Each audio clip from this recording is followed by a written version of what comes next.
नमस्कार दोस्तों, मैं आज आपसे बात करूंगा राजस्थान के इतिहास के बारे में। और राजस्थान के इतिहास से जुड़े हुए कुछ एमसीक्यूज में आपसे उसे अलग अलग टॉपिक के माध्यम से, अलग अलग टॉपिक को लेकर, अलग अलग टॉपिक के माध्यम से मैं हर टॉपिक के आपसे क्या करूंगा, एमसीक्यूएस आपसे मैं संचालन, मतलब आपसे मैं इसका पूरी तरह से क्या करवाऊंगा, इनसे सॉल्यूशन करवाऊंगा। और साथ ही साथ इन प्रश्नों की मैं क्या दूंगा, आपको सामान्य जानकारी भी दूंगा। तो मैं आज बात करूंगा आपसे किस टॉपिक के बारे में, राजस्थान की प्रमुख सभ्यता। अपने प्रश्नों की, इंपोर्टेंट प्रश्नों की उसी श्रृंखला में जिस प्रश्नों की मैं बात कर गया था, ध्यान दीजिएगा। आज मैं आपसे बात करूंगा एक एक टॉपिक की, पर्टिकुलर एक एक टॉपिक को मैं आपको कंप्लीट करवाऊंगा। तो आज मैं बात करूंगा राजस्थान की प्रमुख सभ्यताएं।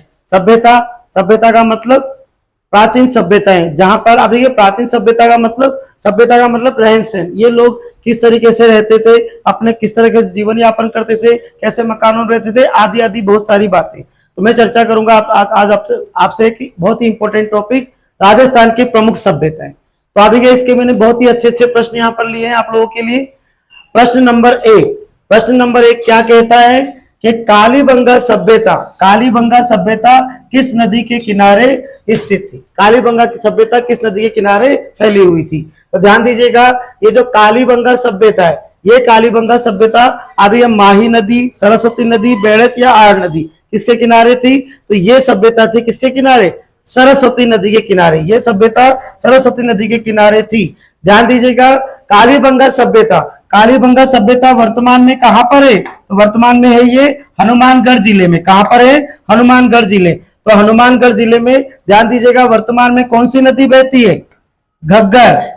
वर्तमान में कौन सी नदी बहती है यहाँ पर? घग्गर नदी। तो जब ये सभ्यता थी, कालीबंगा सभ्यता थी, उस समय पर इसी घग्गर नदी के नाली में, यानी कि कहीं उसके पेटे में कौन सी नदी बहा करती थी? सरस्वती नदी की। तो आप देखिएगा, कालीबंगा सभ्यता जो थी वो किस नदी के किनारे फैली हुई थी? सरस्वती नदी के किनारे, जहां पर वर्तमान में कौन सी नदी बह रही है? घग्गर नदी। ध्यान दीजिएगा, इसी सरस्वती नदी को दृष्टद्वती नदी भी कहा जाता था। इसी सरस्वती नदी को और किस नाम से? दृष्टद्वती नदी के नाम से भी जाना जाता था। तो ध्यान रखिएगा, वर्तमान में उसी सरस्वती नदी के स्थान पर कौन सी नदी बह रही है? घग्गर नदी। और इसी सरस्वती नदी को किस नदी के नाम से भी? दृष्टद्वती नदी के नाम से भी जाना जाता था। तो ये जो कालीबंगा सभ्यता है वो किस नदी के किनारे हो जाएगी? सरस्वती नदी। और ध्यान दीजिएगा, अगर विकल्प में सरस्वती नदी नहीं है तो उसके स्थान पर कौन सी बह रही है वर्तमान में? घग्गर नदी। तो घग्गर नदी इसका आंसर हो जाएगा। और अगर घग्गर नदी भी नहीं है तो तीसरा उत्तर इसका क्या हो जाएगा? दृष्टद्वती नदी। तो अब ये कालीबंगा सभ्यता कहां पर स्थित थी? सरस्वती नदी के किनारे। सिंधु काल में ये सभ्य यहाँ पर ये नदी बहती थी, आज वर्तमान में कौन सी बह रही है? घग्गर नदी। तो ये जो सभ्यता थी वो कौन सी? कालीबंगा सभ्यता सरस्वती नदी के किनारे स्थित थी। आगे मैं बात करूंगा अगले प्रश्न की। अगला प्रश्न आ रहा है आपका फिर सभ्यता से जुड़ा हुआ, सारे प्रश्न मैंने सभ्यता से जुड़े हुए लिए इसमें। तो अभी अगला जो प्रश्न आ रहा है वो आ रहा है आपका कहां से, किस, आप ध्यान दीजिएगा, राजस्थान में सभ्यता के किस स्थल पर सबसे पहले हल से जुते हुए खेत मिले? हल से जुते हुए क्या मिले? खेत मिले। तो ध्यान दीजिएगा, ये जो आपकी सभ्यता है, ये सभ्यता भी कौन सी है? कालीबंगा सभ्यता। कालीबंगा सभ्यता की जब खुदाई की गई थी तो उस खुदाई में सबसे प्रमुख चीज क्या मिली है? जुते हुए खेत। और ये जो जुते हुए खेत थे, अब ये जालनुमा पद्धति के थे। ये जो जुते हुए खेत थे ये किस पद्धति के थे? जालनुमा पद्धति के खेत थे। जालनुमा पद्धति जिसको अंग्रेजी में कहेंगे ग्रिड पैटर्न। अब जालनुमा कैसे? तो अब ये जालनुमा कृषि कैसे करते थे ये लोग? अब ये लोग क्या करते थे? एक ही खेत में एक साथ दो फसलें उगाया करते थे। इस तरीके से इन्होंने अब ये हल जोत दिया और हल जोत करके अब इन्होंने एक तरफ कोई भी फसल लगा दी, गेहूं जो बाजरा जो भी लगाना था लगा दिया। और अब ये इस तरीके से आड़ी रेखाओं में हल जोत रहे हैं। अब इस प्रकार से ये क्या कर रहे हैं? आड़ी रेखाओं में हल जोत रहे हैं। और एक तरफ लगा दिया इन्होंने जौ और एक तरफ लगा दिया इन्होंने गेहूं। तो अब ये ऐसी हालत में ये कृषि किस पद्धति की कृषि करते थे? जालनुमा कृषि करते थे। जालनुमा पद्धति से कृषि किया करते थे, जिसमें ये लोग एक साथ कितनी फसलें? दो फसलें उगाया करते थे। तो आप ध्यान देना, जुते हुए खेत के प्रमाण किस सभ्यता से प्राप्त हुए? हमें कालीबंगा सभ्यता से प्राप्त हुए। तो ध्यान दीजिएगा, बहुत इंपॉर्टेंट सभ्यता और बहुत इंपॉर्टेंट प्रश्न, जुते हुए खेत कालीबंगा सभ्यता से प्राप्त हुआ है। और यहाँ पर किस पद्धति से कृषि करते थे? जालनुमा पद्धति से कृषि किया करते थे। आगे मैं बात करूंगा अगले प्रश्न की। तो आप देखिएगा यहां पर लिखा है निम्नांकित में से किस इतिहासवेत्ता निम्नांकित में से किस इतिहासवेत्ता ने कालीबंगा को सिंधु साम्राज्य की तृतीय राजधानी कहा है? किसने कहा है? तो ध्यान दीजिएगा, सिंधु सभ्यता की तीसरी राजधानी। सिंधु सभ्यता क्या है? पहली बात तो ये जान लीजिए, सिंधु सभ्यता सिंधु और उसकी सहायक नदियों के किनारे बहुत सारी सभ्यताएं विद्यमान थी, उसमें एक थी आपकी ये कालीबंगा सभ्यता। तो कालीबंगा सभ्यता को सिंधु सभ्यता की तीसरी राजधानी, तृतीय राजधानी इतिहासकार दशरथ शर्मा ने कहा है। किसने कहा है? इतिहासकार दशरथ शर्मा ने। तो सिंधु सभ्यता को कालीबंगा को सिंधु सभ्यता की तीसरी राजधानी किसने कहा है? दशरथ शर्मा ने कहा है। आगे चलते हैं, अगले प्रश्न की बात करते हैं। कालीबंगा से हड़प्पा पूर्व सभ्यता के मिलते जुलते अवशेष पाकिस्तान के किस स्थान से प्राप्त हुए? बहुत अच्छा प्रश्न। कालीबंगा से हड़प्पा पूर्व की सभ्यता के मिलते जुलते अवशेष पाकिस्तान के किस स्थान से प्राप्त हुए? ध्यान दीजिएगा, कालीबंगा सभ्यता जो है उसकी खुदाई 5 स्तर में करवाई गई थी। कितने स्तरों में? 5 स्तर में। तो इन 5 स्तरों में जो प्रथम 2 स्तर थे उसकी खुदाई में जो अवशेष मिले वो हमको कब के मिले? हड़प्पा से पूर्व के मिले। कब के मिले? हड़प्पा से पूर्व के, यानी प्राग हड़प्पा सभ्यता के अवशेष वहां से मिले थे। तो वैसी की वैसी सभ्यता पाकिस्तान में क्या कहां पर मिली है? किस स्थान पर मिली है? तो अभी ये स्थान है आपका कोट दीजी। कौन सा स्थान है? कोट दीजी। ध्यान रखना, पाकिस्तान में भी हमें कालीबंगा जैसी सभ्यता के अवशेष मिले। कहां से मिले? तो वो कोट दीजी नामक स्थान से मिले, जो वर्तमान में कहां पड़ता है? पाकिस्तान में पड़ता है। फिर अगला प्रश्न आ रहा है, निम्न में से किस स्थल को ताम्रवती नगरी, निम्न में से किस स्थल को ताम्रवती नगरी के नाम से जाना जाता है? ताम्रवती नगरी का मतलब क्या है? तांबे की नगरी। तो ताम्रवती नगरी यहां पर किसे कहा गया? ध्यान दीजिएगा, आहड़। कौन सी सभ्यता है? आहड़। और ये जो आहड़ सभ्यता है ये उदयपुर में, ये कहां पर स्थित थी? उदयपुर में एक नदी बहती है जिसको आप आयन नदी के नाम से जानते हो। उदयपुर में कौन सी नदी है? आयन नदी। आयन नदी को ही आप बेड़स नदी भी कहते हैं। आयन नदी जब आपके उदय सागर झील में गिरती है तो उसको आयन नदी के नाम से ही जानते हैं, पर जब वो उदय सागर झील से निकलती है तो उस नदी को किस नाम से? बेड़स नदी के नाम से जाना जाता है। तो ये जो आहड़ सभ्यता है ये उदयपुर में आयन नदी, जिसको हम क्या बोलेंगे? बेड़स नदी के किनारे स्थित थी। तो ये बोल रहा है कि किस सभ्यता स्थल को ताम्रवती नगरी के नाम से जाना जाता है। तो किसे जाना जाता है? आहड़ सभ्यता को, क्योंकि इसी सभ्यता से खुदाई में सर्वाधिक, सबसे ज्यादा, इसी सभ्यता से सर्वाधिक क्या मिले हमको? तांबे के उपकरण मिले। कौन से उपकरण मिले? तांबे के उपकरण। इसी कारण इस सभ्यता को क्या कहा जाता है? ताम्रवती नगरी। तो बहुत इंपॉर्टेंट क्वेश्चन, बहुत महत्वपूर्ण क्वेश्चन है, बार बार परीक्षाओं में आता है। ताम्रवती नगरी कौन सी सभ्यता हो जाएगी आपकी? आहड़, जो कहां पर है? उदयपुर में आयड़ या बेड़स नदी के किनारे। आयड़ नदी का दूसरा नाम क्या है? बेड़स नदी के किनारे स्थित थी। और यहां से जो हमको उपकरण मिले उसमें सबसे ज्यादा उपकरण आपको किसके मिले? तांबे से बने हुए मिले। इसी कारण इस सभ्यता को हम किस नाम से जानते हैं? ताम्रवती नगरी के नाम से जानते हैं। आगे चलते हैं, अगले प्रश्न की बात करूंगा मैं। अगला प्रश्न आ रहा है आपका क्वेश्चन नंबर 6। निम्नलिखित में से कौन से स्थल को धूलकोट, निम्न में से किस स्थल को धूलकोट कहा जाता है? तो ध्यान दीजिएगा, फिर वापस रिपीट हुआ क्वेश्चन आहड़ सभ्यता से। धूलकोट किसे कहा जाता है? तो आहड़ को कहा जाता है। धूलकोट किस सभ्यता को कहा जाता है? आहड़ को। ध्यान दीजिएगा, ये जो आहड़ सभ्यता है अभी मैंने चर्चा की उदयपुर में स्थित है। आहड़ सभ्यता किस जिले में स्थित है? उदयपुर। तो अभी यहाँ पर उदयपुर में ये जो सभ्यता थी ये एक 1500 मीटर लंबे टीले पर थी। 1500 मीटर लंबे टीले पर स्थित थी। और इसी टीले को स्थानीय भाषा में, लोकल लैंग्वेज में, इसी टीले को स्थानीय भाषा में क्या कहा जाता है? धूलकोट कहा जाता है। तो इसी कारण आहड़ सभ्यता को धूलकोट भी कहा जाता है। आज भी इसको क्या कहा जाता है? धूलकोट। तो क्यों कहा जाता है? क्योंकि ये उदयपुर जिले में कहां पर? 1500 मीटर एक लंबे टीले पर स्थित थी, जिसे आज भी लैंग्वेज मतलब लोकल लैंग्वेज में क्या कहा जाता है? धूलकोट कहा जाता है। तो धूलकोट किस सभ्यता, धूलकोट के नाम से किस सभ्यता को जाना जाता है? आहड़ सभ्यता को। आगे चलते हैं, अगला प्रश्न आ रहा है प्रश्न नंबर 7, क्वेश्चन नंबर 7। और क्वेश्चन नंबर 7 भी फिर आहार से जुड़ा हुआ है। ध्यान दीजिएगा, राजस्थान में अगर आप सभ्यताओं को पढ़ते हैं तो 4 सभ्यताओं को आपको मुख्य रूप से पढ़ना होता है। एक तो कालीबंगा सभ्यता, एक आहार सभ्यता, एक गणेश्वर सभ्यता और एक बेराट सभ्यता।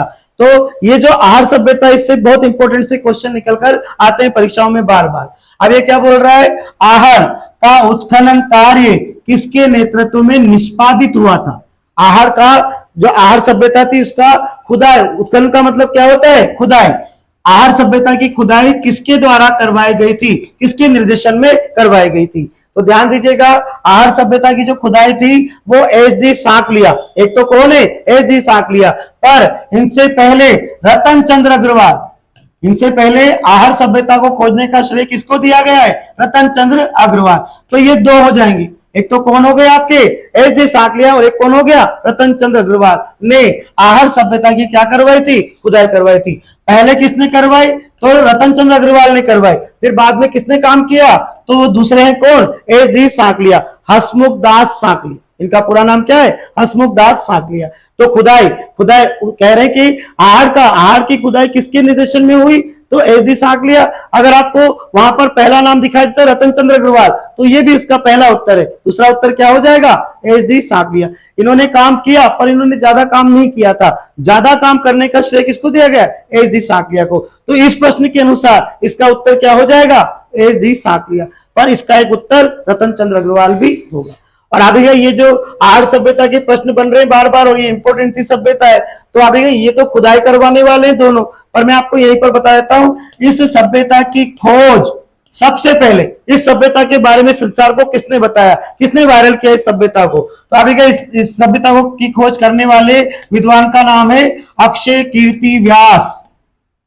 इस सभ्यता की खोज किसने की सबसे पहले, अक्षय कीर्ति व्यास ने 1953, 1953 में इस सभ्यता की खोज की गई थी, किसके द्वारा, अक्षय कीर्ति व्यास के द्वारा। और खुदाई किसके द्वारा करवाई गई, तो एक तो रतन चंद्र अग्रवाल है और एक कौन है आपके, एच.डी. सांकलिया। उत्खनन का मतलब खुदाई। तो ये दो विद्वानों को इस सभ्यता की खुदाई करवाने का श्रेय दिया जाता है। ध्यान रखना, खोज की है किसने, तो अक्षय कीर्ति व्यास ने। कब की है, 1953।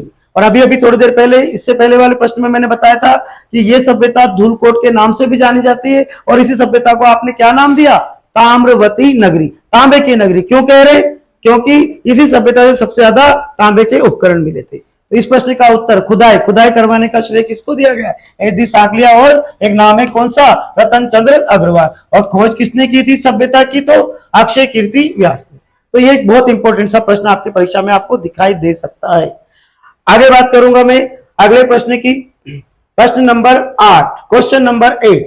ध्यान दीजिएगा, ये जो प्रश्न नंबर 8 है क्या बोल रहा है, गणेश्वर, कौन सी सभ्यता के बारे में बात कर रहा है, गणेश्वर सभ्यता के अवशेष चिन्ह अवस्थित हैं, अर्थात गणेश्वर सभ्यता जो है वो कहां पर स्थित है, तो गणेश्वर सभ्यता। ध्यान दीजिएगा, ये जो गणेश्वर सभ्यता है, ये सभ्यता आपको कांतली नदी के किनारे, ये सभ्यता कहां विस्तृत थी, कांतली नदी के किनारे। और कांतली नदी के लिए आप देख लीजिए कौन सा जिला आ रहा है यहाँ पर, सीकर। कांतली नदी के किनारे सीकर जिले में, ध्यान दीजिएगा, नीम का थाना, कौन सा स्थान है, नीम का थाना क्षेत्र में कांतली नदी बहती है, उसी नदी के किनारे ये गणेश्वर सभ्यता थी। और ये जो गणेश्वर सभ्यता है, इस सभ्यता की खोज जो थी वो करवाई गई थी रतन चंद्र अग्रवाल के द्वारा। किसके द्वारा करवाई गई थी, रतन चंद्र अग्रवाल। खोज की किसने इसकी, रतन चंद्र अग्रवाल। गणेश्वर सभ्यता की खोज की है किसने, रतन चंद्र अग्रवाल ने। और अभी इनके साथ थे एक और विद्वान जिनका नाम था विजय कुमार। तो रतन चंद्र अग्रवाल और विजय कुमार ने खोज तो करने का श्रेय किसको दिया गया, रतन चंद्र अग्रवाल को। और इसके साथ ही खुदाई का काम रतन चंद्र अग्रवाल के साथ साथ अब ये विजय कुमार ने भी किया था। किसने किया था, विजय कुमार। तो ये 2 विद्वान हैं जिसको इस सभ्यता की खोज और खुदाई का श्रेय दिया जाता है। गणेश्वर सभ्यता मूल रूप से किस नदी के किनारे, कांतली नदी के किनारे, किस जिले में, सीकर जिले में स्थित। तो ये आपकी गणेश्वर सभ्यता है। और ये जो गणेश्वर सभ्यता है, आप देखिए यहां से आपको जितने भी उपकरण मिले, जितने भी औजार मिले, उन औजारों में 99% कितने परसेंट, 99% जो उपकरण है वो तांबे के बने हुए। किसके बने हुए, तांबे के बने हुए। और ये जो गणेश्वर सभ्यता है, ये आज से लगभग 4800 वर्ष पुरानी। कितनी पुरानी है? 4800 वर्ष पूर्व, आज से लगभग 2000 साल ये ऊपर के ईस्वी सन के और 2000 साल पहले, 2800 साल पहले के, यानी कुल मिलाकर कितने वर्ष हो गए? 4800 वर्ष पुरानी ये सभ्यता है। तो यहां से ही आपको मिला है सबसे पुराना तांबा। 99% तांबा यहां से मिला है आपको। जितने भी उपकरण मिले उतने, उनमें से कितने परसेंट? 99% उपकरण आपको तांबे के मिले। और ये तांबा कितना पुराना है? 4800 वर्ष पुराना है। जबकि इससे पहले आपने देखा था आहार सभ्यता को, तो आहार सभ्यता जो थी वहां से भी तांबे के सबसे ज्यादा उपकरण मिले, ताम्रवती नगरी। आहार सभ्यता को हम क्या बोलते हैं? ताम्रवती नगरी। पर वो जो तांबा है वो 4000 वर्ष पुराना है, क्योंकि आहार सभ्यता का समय कितना है? आज से लगभग 4000 वर्ष पुराना। तो आप देख रहे हैं उससे भी कितना पुराना? 800 साल पुराना तांबा आपको कहां से मिला है? गणेश्वर से मिला है। तो आप देखिए इसी कारण गणेश्वर सभ्यता को पूरे भारत में, गणेश्वर सभ्यता को पूरे भारत में ताम्र सभ्यता की जननी कहते हैं। क्या बोलते हैं? ताम्र सभ्यता की जननी। मतलब जहां से सबसे पुराना तांबा मिला, वो सबसे पुराना तांबा आपको कहां से मिला है? गणेश्वर सभ्यता से। और ये तांबा कितना पुराना है? 4800 वर्ष पुराना है। इसी कारण गणेश्वर सभ्यता को ही हम क्या बोलते हैं? ताम्र सभ्यता की जननी भी कहते हैं। जबकि ताम्रवती नगरी किसे कहते हैं? आहड़ को। किसे कहते हैं? आहड़ को, क्योंकि वहां से क्या मिला है? सबसे ज्यादा तांबा मिला। तो यह आपकी ताम्र सभ्यताओं की जननी गणेश्वर सभ्यता कातनी नदी के किनारे सीकर में, कातनी नदी के किनारे कहां पर? सीकर में स्थित थी। जिसकी खोज किसने की थी? रतन चंद्र अग्रवाल ने। और खुदाई करने का काम इनका सहयोग करने के लिए कौन आए थे? विजय कुमार। तो इस प्रकार गणेश्वर सभ्यता कहां पर स्थित थी? कातनी नदी के किनारे, सीकर जिले। यह प्रश्न हुआ, बहुत इंपॉर्टेंट क्वेश्चन है, ध्यान रखिएगा। आगे बात कर रहा हूं अगले प्रश्न की। बैराट, एक और इंपॉर्टेंट सभ्यता, बैराट सभ्यता। बैराट में किस सभ्यता के अवशेष, बैराट में किस सभ्यता के अवशेष प्राप्त हुए? अवशेष का मतलब ये जो बैराट सभ्यता है इस समय पर यहाँ पर, मतलब जब बैराट सभ्यता यहाँ पर थी, जब मौजूद थी, तो उस समय पर यहाँ पर आप कहें कि कौन सा काल चल रहा था? तो ध्यान दीजिएगा, सरस्वती घाटी सभ्यता नहीं है, मौर्यकालीन सभ्यता। कौन सी सभ्यता है? मौर्यकालीन सभ्यता। क्योंकि ये जो आपकी बैराट सभ्यता है इसमें खुदाई, इस सभ्यता की जब खुदाई हुई तो इसमें आप देखिए मौर्यकालीन अवशेष मिले। राजा अशोक महान जिसको कहते हैं आप, तो अशोक के कई सारे शिलालेख यहां पर मिले। राजा अशोक का एक शिलालेख मिला था जिसका नाम था भाब्रू शिलालेख। कौन सा शिलालेख मिला है? भाब्रू शिलालेख। बहुत इंपॉर्टेंट शिलालेख यहां से ढूंढा गया था 1837 में, 1837 में इस शिलालेख को ढूंढा था कैप्टन बर्ट ने। इस शिलालेख को किसने ढूंढा था? कैप्टन बर्ट ने। इस सभ्यता की बीजक डूंगरी से। तो अब ये कौन सी, ये सभ्यता कौन सा स्थल माना जाता है? मौर्यकालीन सभ्यता इसको हम कह सकते हैं। साथ ही साथ ये सभ्यता जो है इससे महाभारत कालीन अवशेष भी जुड़े हुए। कौन से अवशेष हैं? महाभारत कालीन। तो अब ये सभ्यता महाभारत कालीन भी है। कौन सी है? महाभारत कालीन सभ्यता भी इसको कहा जाता है। और इसी सभ्यता को बौद्ध कालीन सभ्यता भी कहा जाता है। इसी सभ्यता को कौन से कालीन? बौद्ध कालीन सभ्यता भी कहा जाता है। तो बैराट सभ्यता जिसको हम कहते हैं मत्स्य जनपद की राजधानी विराटनगर के नाम से जानते हैं, उस सभ्यता, वो सभ्यता कौन सी सभ्यता है? मूल रूप से मौर्यकालीन सभ्यता। पर इसी सभ्यता को महाभारत कालीन सभ्यता भी कहते हैं और इसी सभ्यता को हम क्या बोलते हैं? बौद्ध कालीन सभ्यता भी कहते हैं। तो एक बहुत इंपॉर्टेंट सभ्यता, बहुत इंपॉर्टेंट क्वेश्चन, बैराट सभ्यता। बैराट सभ्यता से आपको कौन सी सभ्यता के अवशेष मिले? तो कौन सी? मौर्यकालीन सभ्यता। और इसका दूसरा उत्तर क्या हो जाएगा? महाभारत कालीन भी है ये। और तीसरा उत्तर इसका क्या हो जाएगा? बौद्ध कालीन सभ्यता। तो ये प्रश्न है आपका बैराट सभ्यता से जुड़ा हुआ। आगे देखते हैं, अगले प्रश्न की बात करूंगा। ये रहा, आगे आ गया फिर वापस बैराट सभ्यता से जुड़ा हुआ प्रश्न। अभी चर्चा की मैंने, राजस्थान में अशोक का अभिलेख, अभिलेख का मतलब शिलालेख, अभिलेख का मतलब क्या है? शिलालेख। तो अशोक का शिलालेख जो मिला है वो अभी आपको बताया था कौन सी सभ्यता से मिला है? बैराट सभ्यता से। अभी आप मैंने चर्चा की इस प्रश्न की बैराट सभ्यता से। अभी वही 1837। कौन है? तो कैप्टन बर्ट। कौन है? Captain Burt. कैप्टन बर्ट ने 1837 में बैराट सभ्यता, ध्यान देना, बैराट सभ्यता जो थी ये 4 डूंगरियों के ऊपर थी। बैराट सभ्यता विद्यमान कहां थी? 4 डूंगरियों के ऊपर, जयपुर जिले में बाणगंगा नदी के किनारे। कौन सी जिले में है ये? जयपुर जिले में, बाणगंगा नदी के किनारे। यहाँ पर थी 4 डूंगरियां, छोटी छोटी 4 डूंगरियां हैं, उन डूंगरियों पर ये गांव स्थित था। कौन कौन सी थी? तो आप देखिए, एक तो थी बीजक डूंगरी, एक थी यहाँ पर भीम डूंगरी, एक थी यहाँ पर गणेश डूंगरी, और एक थी यहाँ पर कौन सी डूंगरी? महादेव जी की डूंगरी। यहां पर थी एक महादेव जी की डूंगरी। तो महादेव जी की डूंगरी, 4 डूंगरियां हो गई। एक तो कौन सी? बिजक डूंगरी, भीम डूंगरी, गणेश डूंगरी और महादेव जी की डूंगरी। तो ये जो प्रश्न पूछ रहा है अशोक का अभिलेख, ये अभिलेख हमें आगे ये कैप्टन बर्ट के द्वारा कौन सी डूंगरी से? बीजक डूंगरी से। किसके द्वारा? कैप्टन बर्ट के द्वारा अशोक का वही भाब्रू शिलालेख, बहुत महत्वपूर्ण शिलालेख है। राजा अशोक का बहुत सबसे महत्वपूर्ण शिलालेख माना जाता है आपका भाब्रू शिलालेख। इसकी खोज की गई किसके द्वारा? कैप्टन बर्ट के द्वारा। और बेराट सभ्यता की किस डूंगरी से? तो बीजक डूंगरी से। अभी राजा अशोक के भाब्रू शिलालेख की खोज की थी। किसने की थी? कैप्टन बर्ट ने। कब की थी? 1837 में। और बेराट सभ्यता की कौन सी डूंगरी से? बीजक डूंगरी। और ये जो शिलालेख है ये वर्तमान में कलकत्ता संग्रहालय में रखा। वर्तमान में भी ये शिलालेख है हमारे कहां पर? कलकत्ता संग्रहालय में। तो राजा अशोक का सबसे महत्वपूर्ण शिलालेख, अभिलेख, एक ही बात है, शिलालेख कहो या अभिलेख कहो, तो ये कौन सा है आपका? भाब्रू शिलालेख, जो कहां से ढूंढा है? बेराट सभ्यता की बीच। आगे चलते हैं, अगले प्रश्न की बात करते हैं। फिर बेराट आ गया।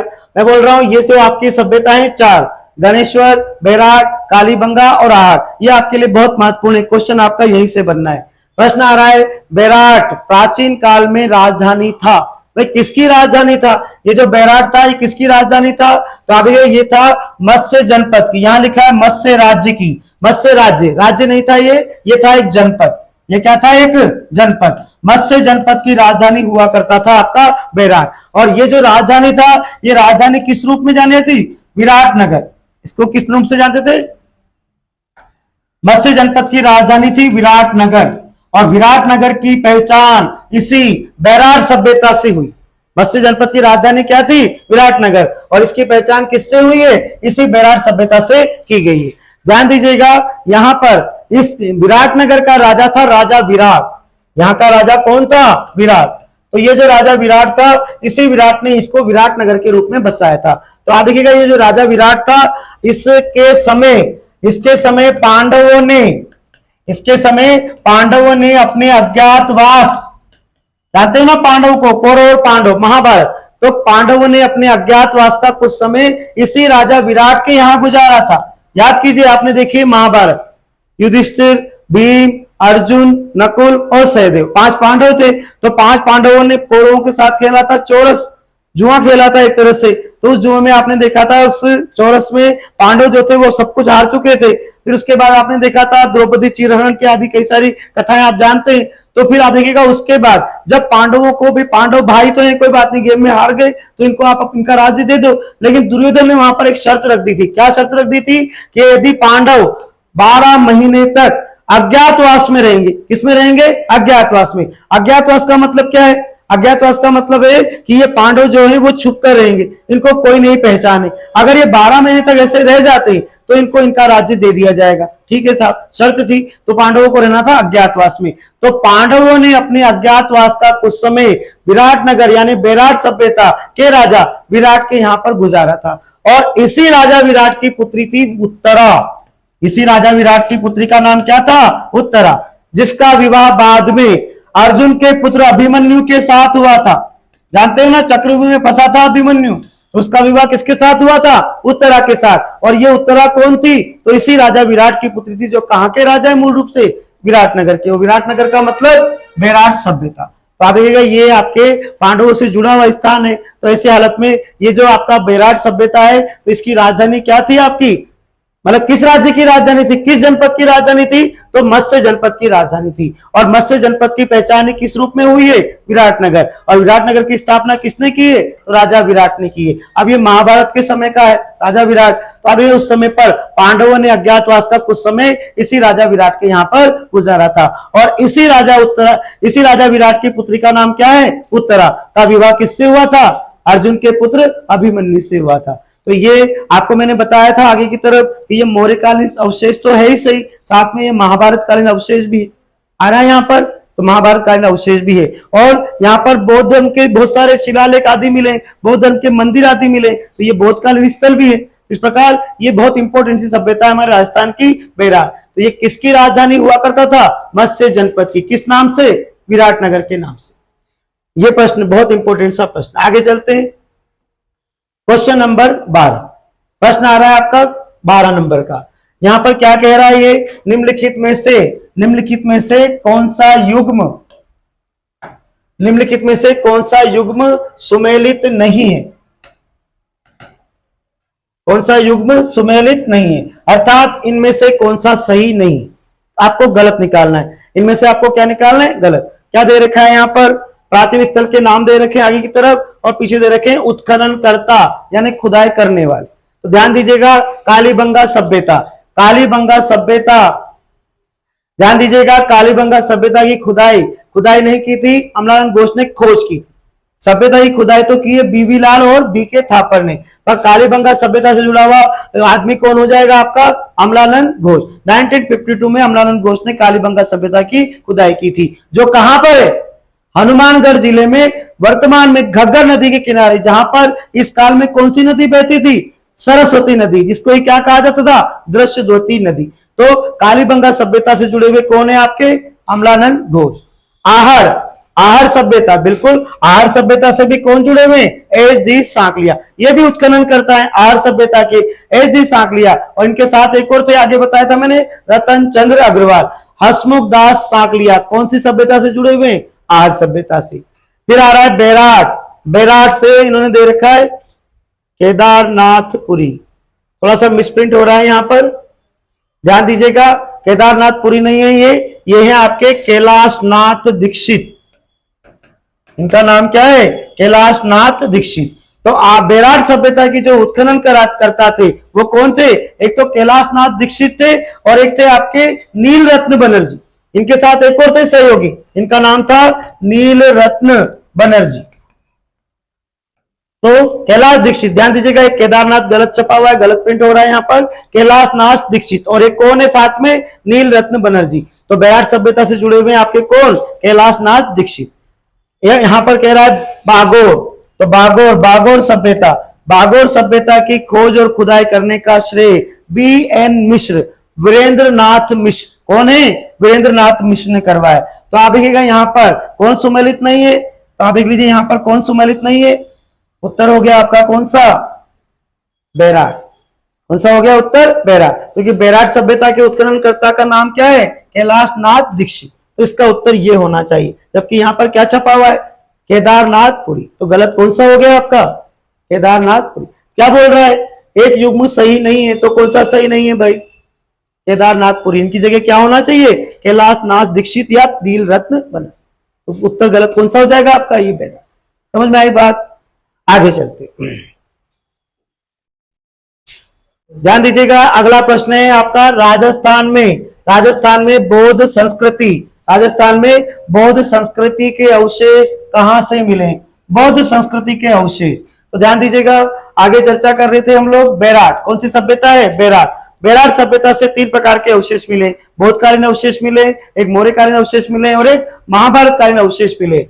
तो बौद्धकालीन अवशेष मिले, कैसे मिले? ध्यान दीजिएगा, ये बेराट सभ्यता मूल रूप से बाणगंगा नदी के किनारे जयपुर जिले में, शाहपुरा उपखंड में। तो आप ये जयपुर रियासत में थी, जयपुर जिसको आमेर कहते हैं। तो वहां के राजा हुए थे सवाई राम सिंह सेकंड। वहां के राजा कौन थे? सवाई राम सिंह सेकंड। जयपुर को गुलाबी रंग में पुतवाने वाले, गेरुआ रंग में पुतवाने वाले, पिंक सिटी के राजा सवाई राम सिंह सेकंड ने आबिगई सभ्यता की खुदाई करवाई थी। उन्होंने करवाई थी सभ्यता की खुदाई। तो उनको इस सभ्यता, बेराट सभ्यता से बौद्ध के अवशेष मिले थे। भगवान बुद्ध के क्या मिले थे? अवशेष। भगवान बुद्ध के क्या मिले थे? अवशेष मिले थे। अभी इनको मिली थी एक स्वर्ण मंजूषा।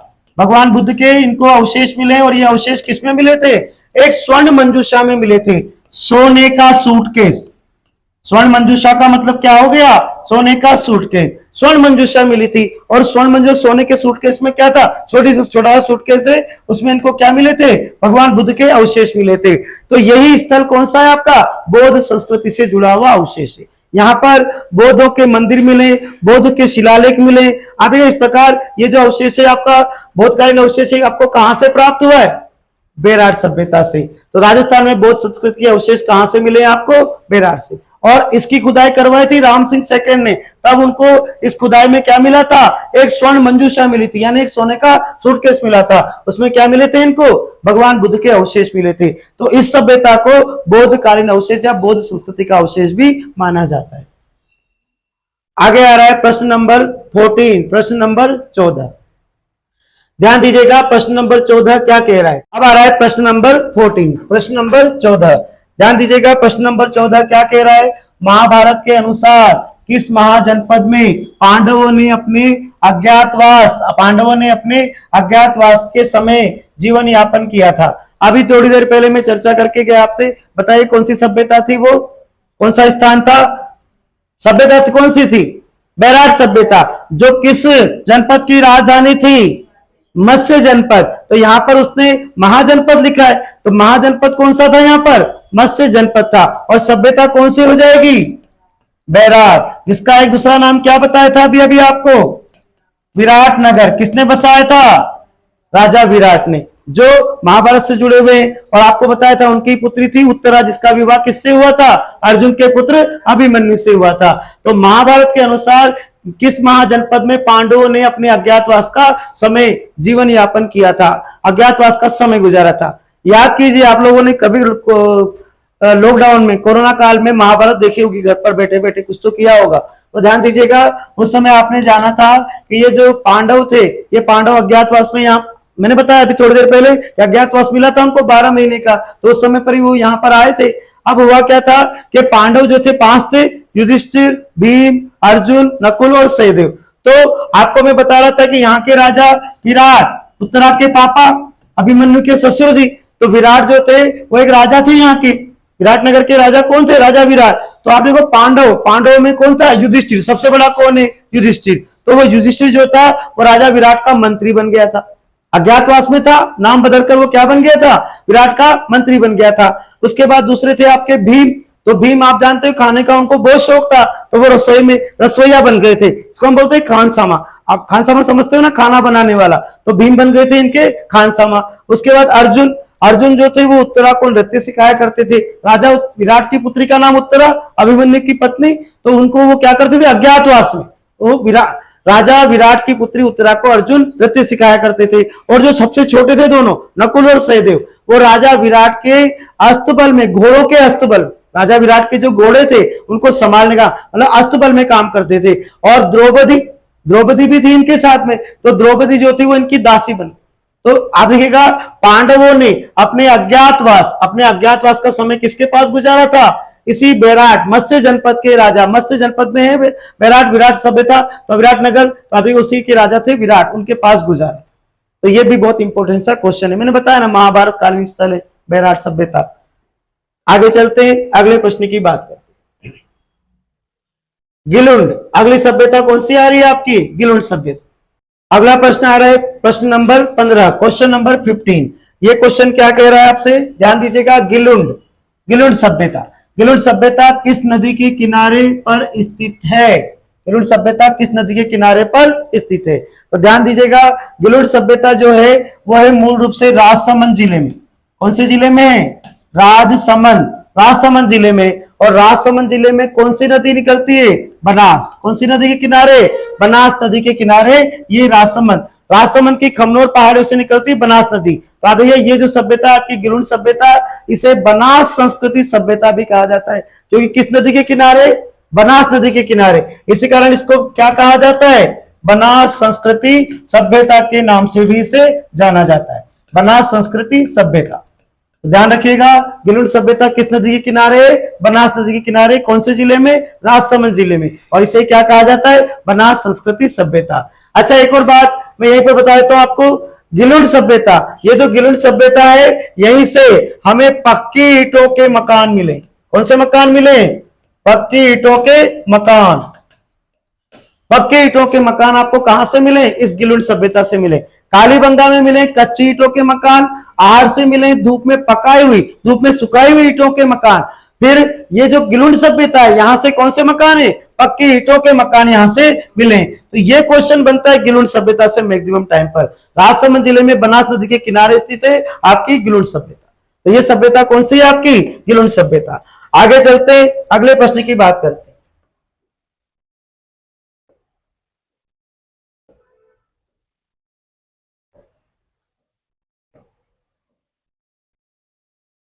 माध्यमिका नगरी,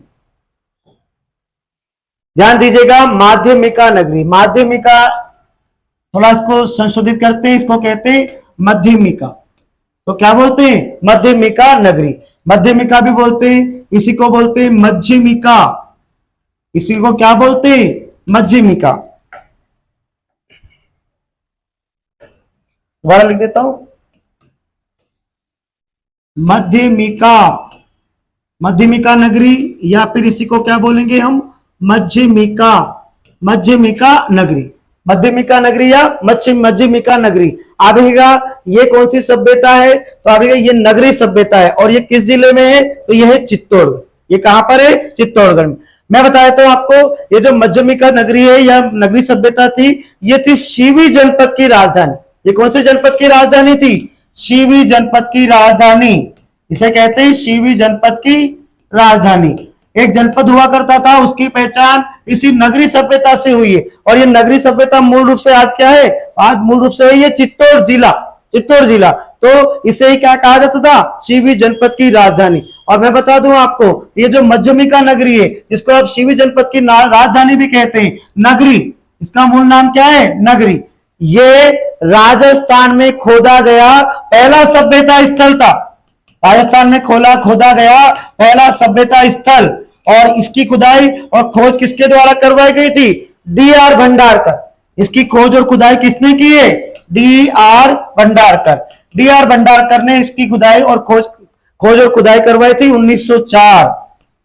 सबसे पहले राजस्थान में खोजा गया सबसे पहला सभ्यता स्थल कौन सा आपका? ये नगरी। इसे मध्यमिका भी कहते हैं, इसे मध्यमिका भी कहते हैं, और इसे क्या बोलते हैं? शिवी जनपद की राजधानी, नगरी सभ्यता।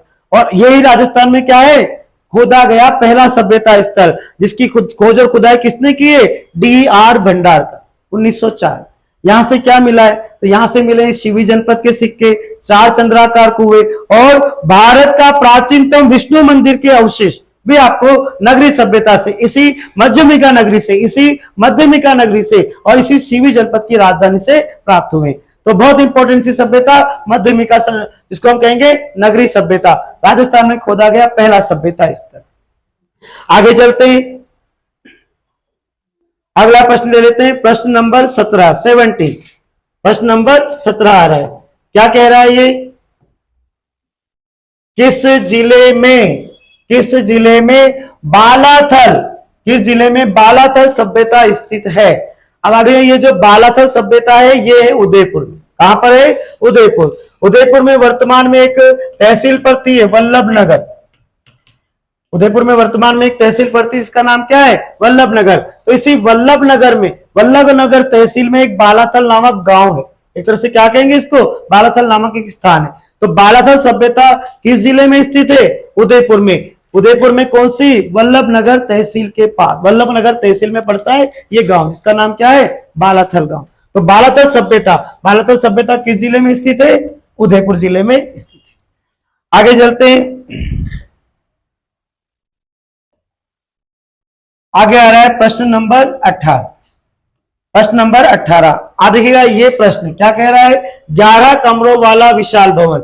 अर्थात ये प्रश्न भी आपकी बालाथल सभ्यता से जुड़ा हुआ है। क्या बोल रहा है? 12 कमरों वाला विशाल भवन राजस्थान के किस सभ्यता स्थल से पाए, कहां से मिला है? तो अब ये कहां से मिला है आपको? इसी बालाथल सभ्यता से मिला। कितना? 11 कमरों वाला विशाल भवन। एक तरह से कहो बहुत बड़ा बंगला, राजा के महल जैसा है।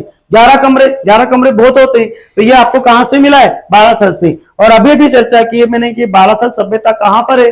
वल्लभनगर तहसील उदयपुर में एक गांव पड़ता है बालाथल, वहां पर यह सभ्यता स्थित है, जहां पर से आपको क्या मिला है, मुख्य रूप से 11 कमरों वाला विशाल भवन यहां से आपको प्राप्त हुआ है। तो ये भी बहुत इंपॉर्टेंट सा प्रश्न हो जाएगा, ध्यान रखना। बालाथल सभ्यता से कई बार प्रश्न पूछे कहाँ है, और ये 11 कमरों वाला जो मकान, 11 कमरों वाला विशाल भवन मिला है, ये भी कई बार पूछा गया है। सभ्यता का नाम भी पूछा गया है कि कहां पर है, तो ये सभ्यता कहां पर है, कौन सी सभ्यता है, ये बालाथल सभ्यता। और अभी थोड़ी देर पहले बताया था किस स्थान पर है, उदयपुर में वल्लभ नगर तहसील। कौन सी सभ्यता है आपके, ये बालाथल सभ्यता। आगे चलते हैं, अगले प्रश्न की बात करते हैं। प्रश्न नंबर 19, प्रश्न नंबर 19। अगला प्रश्न आ रहा है आपका, कालीबंगा प्रथम। बहुत अच्छा प्रश्न, ध्यान दीजिएगा। 10वीं क्लास आपकी 10th क्लास की किताब में इस संदर्भ में थोड़ा सा विवरण दे रखा है। क्या विवरण दे रखा है, कालीबंगा प्रथम के नाम से किस सभ्यता को जाना जाता है। कालीबंगा सभ्यता नहीं पूछ रहा है, ये क्या बोल रहा है, कालीबंगा प्रथम। तो कालीबंगा प्रथम आप देखिएगा, ये सोंधी सभ्यता है। कौन सी सभ्यता है, सोंधी सभ्यता, बीकानेर के आसपास के क्षेत्र में फैली हुई सभ्यता।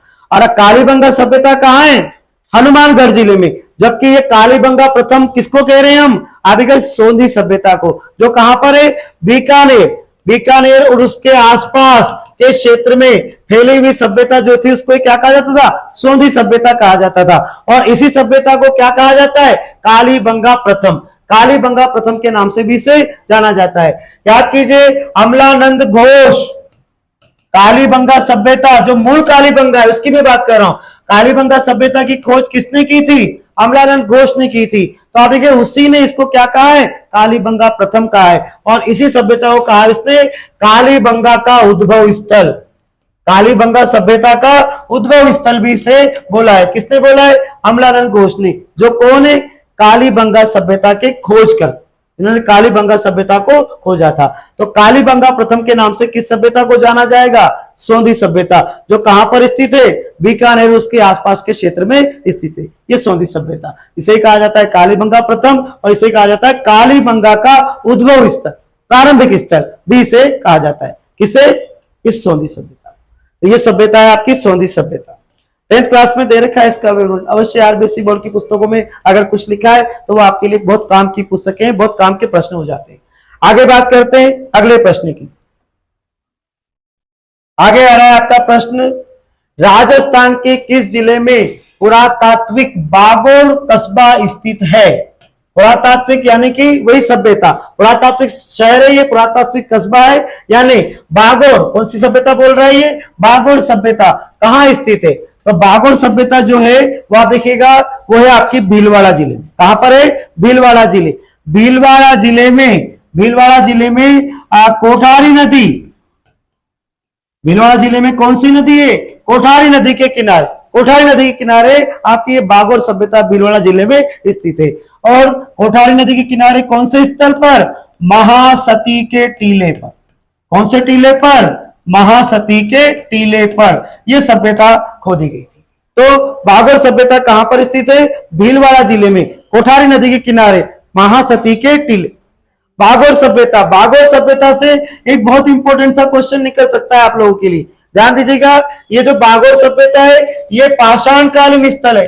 कौन सा कालीन है ये, पाषाण कालीन स्थल है। अर्थात पूर्व का समय जब पाषाण पत्थर का प्रयोग करता था मनुष्य, तो पाषाण कालीन स्थल है। और यहां से पत्थर के औजारों का, यहां से किसका, पत्थर के औजारों का पूरे भारत का सबसे बड़ा भंडार मिला है। बागोर सभ्यता से क्या मिला है, पत्थर के औजारों का सबसे बड़ा भंडार मिला है। पाषाण कालीन स्थल है, अवश्य पत्थर मिलेंगे। तो एक काम तो ये हुआ है कि पत्थर के औजारों का सबसे बड़ा भंडार भी कहां से मिला है, इस बागोर सभ्यता से, जो कौन से जिले में है, भीलवाड़ा जिले में। कौन सी नदी के किनारे, कोठारी नदी के किनारे। किस स्थान पर, महासती के टीले पर।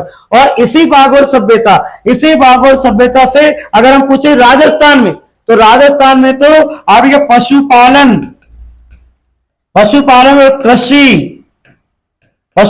कृषि के सबसे पुराने सबूत जो मिले वो हमको बागोर से मिले। कृषि और पशुपालन के सबसे पुराने सबूत हमको कहां से मिले, प्रमाण कहां से मिले, इसी बागोर सभ्यता से। और अभी में यहां से क्या क्या मिला है, यहां से और मिला है, देखिएगा, एक तो मिला है 5 मानव कंकाल मिले, यहां से मिली है जली हुई हड्डियां, एक मिली है यहां पर तांबे की छेद वाली सुई, वो यहां से प्राप्त हुई आपको। और यहां से मिले पत्थर के औजारों का सबसे बड़ा भंडार, पूरे भारत का। तो ये पत्थर के जो औजारों का यहाँ पर भंडार मिला है, उससे वैज्ञानिक क्या बोलते हैं कि यहाँ के जो निवासी थे वो शिकारी थे। वो क्या थे? आंखें टकते, शिकार करते थे। और यहाँ से आगे जली हुई हड्डियां मिली है, मांस को पकाने के प्रमाण मिले। तो इस प्रकार से यहाँ के जो लोग थे वो पत्थरों से जानवरों का शिकार करके मांसाहार करते थे। और इसी स्थान से आपको क्या मिला है? पशुपालन और कृषि का प्राचीनतम सबसे पुराना प्रमाण भी आपको राजस्थान में तो यही से मिला है। अगर पूरे भारत की बात करें तो एक आदमगढ़ मध्य प्रदेश, एक कौन सा क्षेत्र है? आदमगढ़ मध्य प्रदेश, और ये बागौर, ये दो स्थान है जिससे जहां से क्या मिला आपको? पूरे भारत में पशुपालन और कृषि का सबसे पुराना प्रमाण, सबसे पुराने सबूत मिले। तो राजस्थान में बात करें तो कौन सा हो जाएगा? ये बागौर सभ्यता, जो कहां पर है? भीलवाड़ा जिले में। किस नदी के किनारे? कोठारी नदी के किनारे। कहां पर? महासती के टीले पर स्थित ये बागौर सभ्यता है। इंपॉर्टेंट सी सभ्यता, बहुत महत्वपूर्ण सी सभ्यता है आप लोगों के लिए। आगे चर्चा करते हैं अगले प्रश्न की।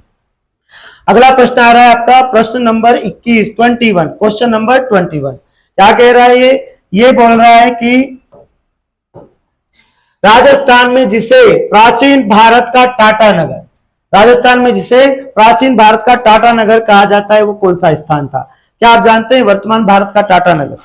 ये तो प्राचीन भारत का है, प्राचीन भारत का तो हम बताएंगे। वर्तमान भारत का टाटा नगर कौन सा है बताइए? जमशेदपुर। कौन सा है? जमशेदपुर। टाटा नगर, टाटा नगर से मतलब क्या है? टाटा नगर से मतलब है नमक की थैली, मतलब नमक, टाटा का नमक नहीं बोल रहा है। क्या बोल रहा है? टाटा की गाड़ियां। और गाड़ियां किससे बनती है? लोहे से। किससे बनती है? लोहे से। तो अवश्य ही भारत का प्राचीन भारत का टाटा नगर कहने का मतलब है कि ये कोई ना कोई सा लोहयुगीन क्षेत्र ढूंढ रहा है, कोई ना कोई सा लोहयुगीन सभ्यता आपसे पूछ रहा है। टाटा नगर, टाटा की गाड़ियां लोहे से बनती है, तो लोहे से जुड़ा हुआ क्षेत्र पूछ रहा है। कौन सा है? रेड। कौन सा है? रेड, जो कहां पड़ता है? टोंक में पड़ता है। तो अब ये लोहयुगीन स्थल था।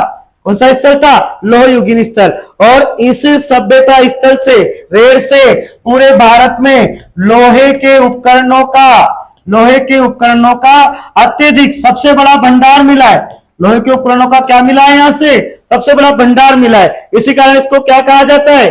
प्राचीन भारत का टाटा नगर। कौन सा स्थान है? रेड, जो कहां पड़ता है? टोंक में पड़ता है। तो ये कहलाएगा क्या? प्राचीन भारत का टाटा नगर। बहुत इंपॉर्टेंट क्वेश्चन। रेड सभ्यता टोंक जिले में पड़ती है। आगे चलते हैं, अगले प्रश्न की बात करते हैं। अगला प्रश्न आ रहा है आपका प्रश्न नंबर 22, 22।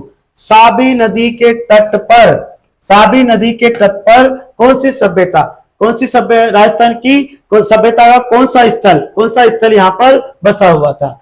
तो ध्यान दीजिएगा, ये जो साबी नदी के किनारे वाला स्थल है ये है आपका जोधपुरा। ये कौन सा? जोधपुरा। मूल रूप से ये जयपुर जिले में था। कहां पर था ये? जयपुर।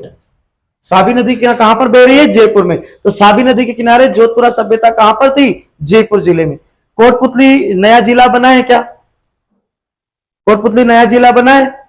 कोटपुतली बन गया नया जिला। तो ऐसी हालत में ये पहले तो जयपुर में आती थी, पर यह कोटपुतली कहां चली गई? जोधपुरा सभ्यता वर्तमान में आप कहां पढ़ेंगे? कोटपुतली नया जिला जो बना है उसमें चली, क्योंकि ये जोधपुरा जो क्षेत्र है वो जयपुर के कोटपुतली तहसील में आता था, और अब कोटपुतली को जिला अलग घोषित कर दिया है। तो अब ये जोधपुरा सभ्यता कहां चली जाने वाली है आपकी?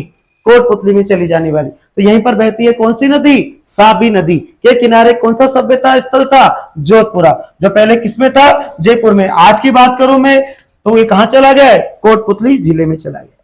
तो यह है आपकी साबी नदी के किनारे की सभ्यता, जोधपुरा सभ्यता। आगे चलते हैं प्रश्न नंबर 23, प्रश्न नंबर 23। प्रश्न नंबर 23 यानी 23 क्या कह रहा है? रंगमहल कौन सी सभ्यता से जुड़ा हुआ है? रंगमहल सभ्यता से। रंगमहल में किस पुरातात्विक, रंगमहल जिसकी खोज हुई है 1952 में किस पुरातात्विक के निर्देशन में उत्खनन कार्य किया गया है? अर्थात इसका उत्खनन किसने किया है, इसकी खुदाई किसने करवाई है? तो आप देखिएगा स्वीडन के एक विद्वान थे हन्ना रीड। ये कहां के विद्वान है? स्वीडन के, यहाँ के नहीं थे, स्वीडन के वैज्ञानिक थे जिन्होंने इस सभ्यता की क्या करवाई थी? खुदाई। उत्खनन का मतलब क्या? खुदाई। तो आपके रंगमहल सभ्यता की खुदाई करवाने का श्रेय किसको दिया जाता है? हन्ना रीड को। स्वीडिश दल आया था, स्वीडन का दल आया था पूरा, उसने खुदाई की थी। और आगे ये रंगमहल जो सभ्यता है ये है हनुमानगढ़ में। रंगमहल नामक स्थान कहाँ पड़ता है? हनुमानगढ़ जिले में पड़ता है। इस रंगमहल सभ्यता की खुदाई किसने करवाई थी? हन्ना रीड ने करवाई। आगे देखते हैं अगले प्रश्न की ओर।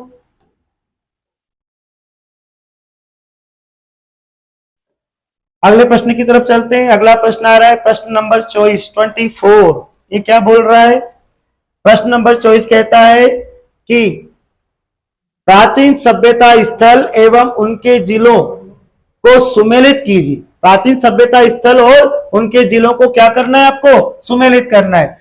एवं नीचे दिए गए सुमेलित कीजिए एवं नीचे दिए गए सही कूट का चयन कीजिए। 2 बार छप गया प्रश्न, ध्यान दीजिएगा। क्या बोल रहा है? प्राचीन सभ्यता स्थल जो है उनके जिलों के साथ उनको क्या करना है? मेल करना है, उनको सुमेलित करना है। और नीचे दिए गए जो कूट है उसके अनुसार इसका उत्तर क्या हो जाएगा? तो ध्यान दीजिएगा, सिंधी तालाब, ये जो सिंधी तालाब है, खैर ये सभ्यता से जुड़ा हुआ प्रश्न नहीं है, पर ये जो सिंधी तालाब है आपका, ये नागौर में, कहां पर है ये? नागौर जिले में। उसके बाद तिलवाड़ा, तिलवाड़ा सभ्यता बाड़मेर, जानते हैं ना तिलवाड़ा?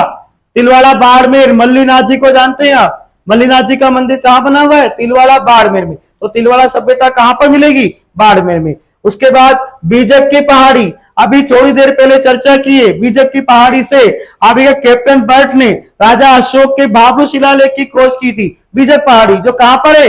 बेरार। तो बेरार सभ्यता कौन से जिले में आएगी?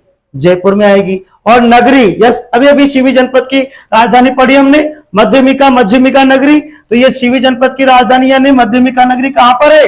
चित्तौड़। कहां पर है? चित्तौड़गढ़ में। तो अब आप देख लीजिए, सुमेलित कर लेते हैं हम लोग। यहां पर एक का क्या आ रहा है आपका? नागौर यानी 4, एका 4,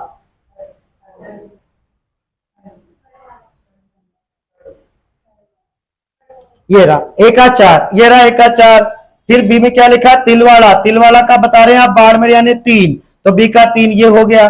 फिर बीजक पहाड़ी जयपुर यानी बेराट की सभ्यता, तो 3 का हो गया, मतलब सी का हो गया 1 यानी क्या? जयपुर। और फिर लिखा है यहाँ पर नगरी, तो नगरी सभ्यता यानी चित्तौड़गढ़, चित्तौड़ नगरी, मध्यमिका नगरी। तो ये कितने पर आ रहा है? डी का आ रहा है आपका 2, तो डी का क्या हो गया? 2। तो आप देख रहे हैं इस प्रश्न का सबसे उपयुक्त उत्तर क्या हो जाएगा? 4 3 1 2। सिंधी तालाब कहां पर है? तो नागौर में है। तिलवाड़ा कहां पड़ता है? बाड़मेर में पड़ता है। बीजक की पहाड़ी कहां है? बेरार सभ्यता यानी जयपुर में। और नगरी सभ्यता यानी नगरी स्थल कहां पर है? चित्तौड़गढ़। मध्यमिका शिवी जनपद की राजधानी। तो इसका उचित विकल्प क्या हो जाएगा? 4 3 1 2।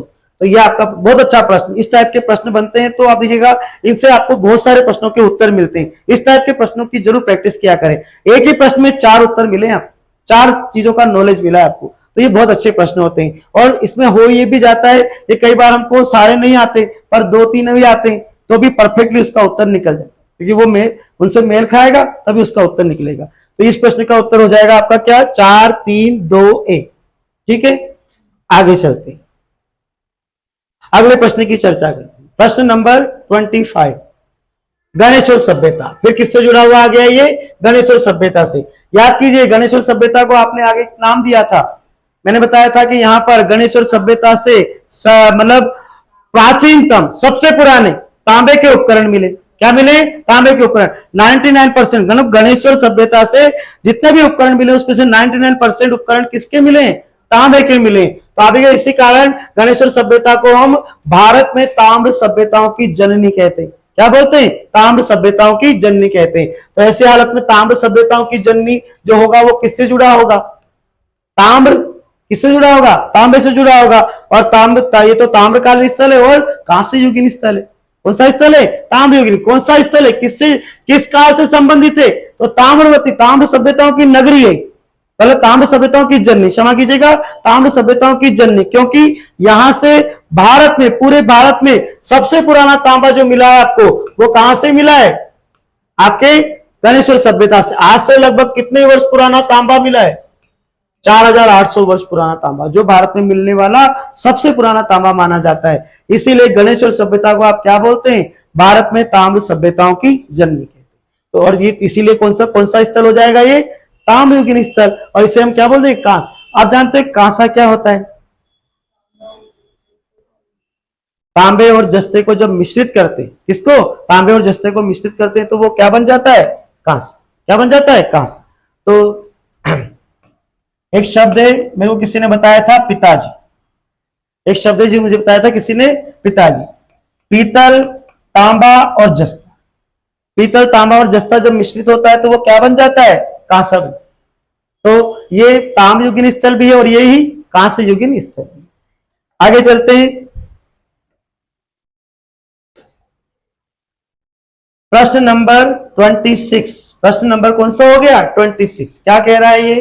प्रश्न नंबर 26 आपसे कह रहा है कि निम्नलिखित में से किस स्थल से जाख बाबा, मजेदार प्रश्न, जाख बाबा की प्रतिमा प्राप्त हुई? तो ध्यान दीजिएगा, ये जो जाख बाबा है ये है यक्ष। ये कौन है? यक्ष। इनका मूल नाम क्या है? यक्ष बाबा। और आप जानते हैं हमारे राजस्थानी जो है वो नाम को टेढ़ा मेढ़ा कर देते हैं, तो ये यक्ष बाबा ही क्या हो गए? जाख बाबा। तो अब ये जाख बाबा यानी यक्ष बाबा की जो मूर्ति मिली है आपको, ये नोह नामक स्थान से मिली। नोह नामक जो सभ्यता स्थल खोजी गई थी, ये भरतपुर जिले में खोजी गई। कहां पर खोजी गई थी? भरतपुर जिले में। तो यहां से मिली है आपको यक्ष बाबा की 8 फीट, कितने फीट ऊंची है ये? 8 फीट ऊंची मूर्ति मिली। कितने फीट ऊंची है? 8 फीट ऊंची मूर्ति मिली है। और इसी यक्ष बाबा की मूर्ति को क्या कहते हैं? जाख बाबा के नाम से जानते हैं, जो हमको कहां से मिली है? नोह। और नोह कहां पड़ता है? भरत। नोह कहां पड़ता है? भरतपुर में। तो ये आपका प्रश्न हुआ, प्रश्न नंबर 26। आगे ध्यान दीजिएगा, ये हो गए आपके कुछ, मैंने आपको यहाँ पर 25-26 प्रश्न करवाए, बहुत इंपॉर्टेंट थे। और ये सब प्रश्न किससे जुड़े हुए? ये सब किससे जुड़े हुए? सारे प्रश्न आपकी राजस्थान की प्रमुख सभ्यताओं से जुड़े हुए। कौन से, किससे जुड़े हुए? राजस्थान की प्रमुख सभ्यताओं से जुड़े हुए। और ध्यान रखना, यहां से आपका एक ना एक प्रश्न जरूर बनने वाला है इस पेपर में। और आप देखेंगे कि इन्हीं में से किसी में से वो आपसे प्रश्न पूछने वाला है। मैंने प्रयास किया है कि मैं आपको थोड़ा बहुत प्रश्नों के अलावा थोड़ा बहुत यहाँ पर उन सभ्यताओं के बारे में थोड़ा सा नॉलेज देता चलो। आप अवश्य इनको कंप्लीट कीजिएगा। आगे मैं इसी श्रृंखला में आपसे एक नए टॉपिक पर बात करूंगा। इसी प्रकार में एक एक टॉपिक को लेकर आपको ये सारे जो टॉपिक है आपके इंपॉर्टेंट प्रश्नों के, उनको मैं कंप्लीट करवा दूंगा। धन्यवाद।